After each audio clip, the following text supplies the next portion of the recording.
মানুষের কিছু আশা করবে না। আপনি যেমন অন্য মানুষের আশা করেন, এগুলা একদমই ভালো না ম্যাডাম। ঠিক বলছো, তোমাদের মতো মেয়েদের জন্য অনেক মেয়েদেরই বদনাম হয়। তো প্লিজ আজকের পথে কখনো এসব আশা করবা না, মানুষের আশা করে কখনো বাঁচবা না। নিজে কষ্ট করে কিছু করার চেষ্টা করো, তাহলে সারা জীবন সুখে থাকবা। আর এসব লোভ করলে আমার তো খারাপ কেউ হবে না, বুঝতে পারছো মনি? নয়ন প্লিজ তোমাকে মাফ করে দাও, আসলে আমার বড় একটা ভুল হয়ে গেছে। চলো আমরা দুজন মিলে আবার কন্টিনিউ রিলেশনে জড়াই ফেলি। কি মাফ করে দেবো? ফোনটা দাও।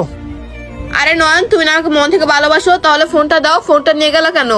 ফোন দিব আর তোমাকে কেন আমি মাফ করবো? তুমি ছোটখাটো অন্যায় করো, বড় ধরনের একটা অন্যায় করছো। এই ফোনটা তুমি রিজার্ভ করো, এই ফোনটা তো তুমি রিজার্ভ করো, তোমার বোনকে দিও, নাও। কারণ তুমি আজকে ওর আসল চেহারাটা আমাকে দেখাচ্ছো, একটা লোভী মেয়ে। থ্যাংক ইউ মামা, এটা আমার বোনের দরকার নাই, ও নিজেই ইনকাম করে নিতে পারবে। আর আমি জানি তোমার বোন নিজে ইনকাম করে নিতে পারবে, কারণ তোমার বোনের শিক্ষা আর ওদের শিক্ষা এক না।